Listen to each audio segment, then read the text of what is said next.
নমস্কাৰ বৰপেটা জিলাৰ পহুমাৰা গাঁৱৰ অতি দৰিদ্ৰ বিধৱা মহিলা মেঘ জানৰ দুৰৱস্থা দীৰ্ঘদিন ধৰি জীৱন সংগ্ৰামত যুদ্ধ কৰি ভাগৰি পৰিছে মহিলাগৰাকী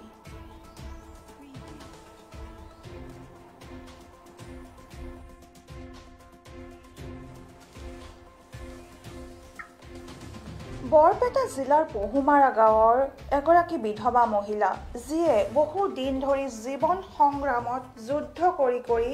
এতিয়া ভাগৰি পৰিছে কিছুদিন আগতে তাইৰ স্বামীৰ মৃত্যু হৈছে স্বামীৰ মৃত্যুৰ সময়ত এজন নাবালক পুত্ৰ সন্তান আৰু পত্নীক এৰি থৈ যায় এতিয়া ল'ৰাজনক লৈ ক'ত যাব কি খাব কি পিন্ধিব আদি চিন্তাৰে ভাৰাক্ৰান্ত মহিলাগৰাকী স্বামীৰ চিকিৎসাৰ নামত প্ৰায় 4 লাখ টকা ঋণগ্ৰস্ত হৈছে মহিলাগৰাকী ঋণৰ টকা পৰিশোধ কৰাৰ কাৰণে মানুহে তাইৰ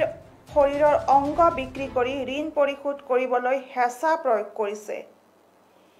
বহুতো মানুহৰ পৰা সুদ হিচাপে টকা লৈ স্বামীৰ চিকিৎসা কৰিছিল মহিলাগৰাকীয়ে এতিয়া অনাহৰে দিন কটোৱা মহিলাগৰাকী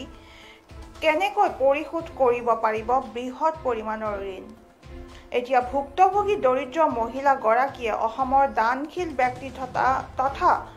অসম চৰকাৰৰ লগতে AIUDF দলৰ মুৰব্বী বদৰুদ্দিন আজমল তথা আজমল ফাউণ্ডেশ্যনৰ পৰা সাহায্য বিচাৰিছে কৰজোৰে কৰি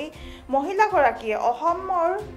ৰাইজৰ পৰাও সাহায্য বিচাৰিছে মহিলাগৰাকীৰ নাম মেঘজান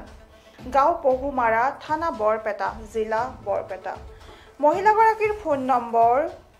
9613711285 মহিলাগৰাকীৰ বেংক একাউণ্ট নম্বৰ 380648238882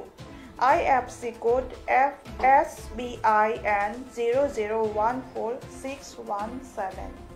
কোনো সদাশয় লোকে মহিলাগৰাকীক সহায় কৰিব পাৰে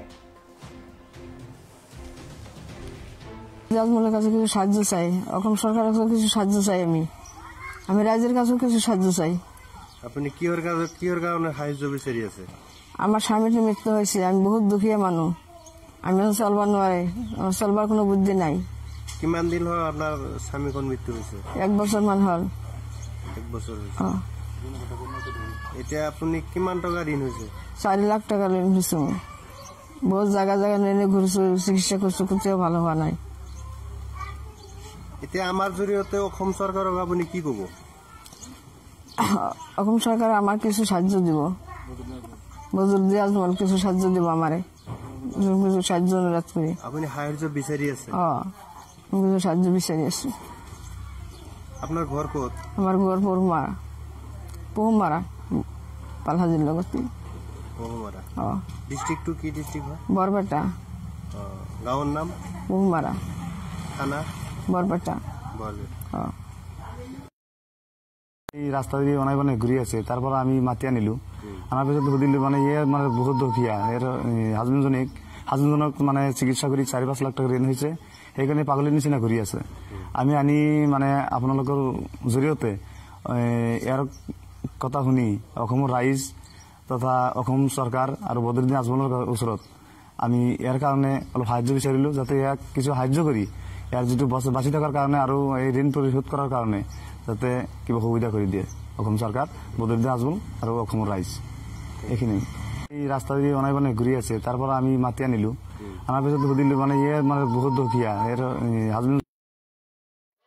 এই খবৰটোৰ লগে মই ৰিজু ষ্টুডিঅ'ৰ পৰা বিদায় লৈছো পৰৱৰ্তী বাতৰিৰ বাবে চাই থাকিব PI নিউজ ৰাইজৰ দ্বাৰা ৰাইজৰ বাবে ধন্যবাদ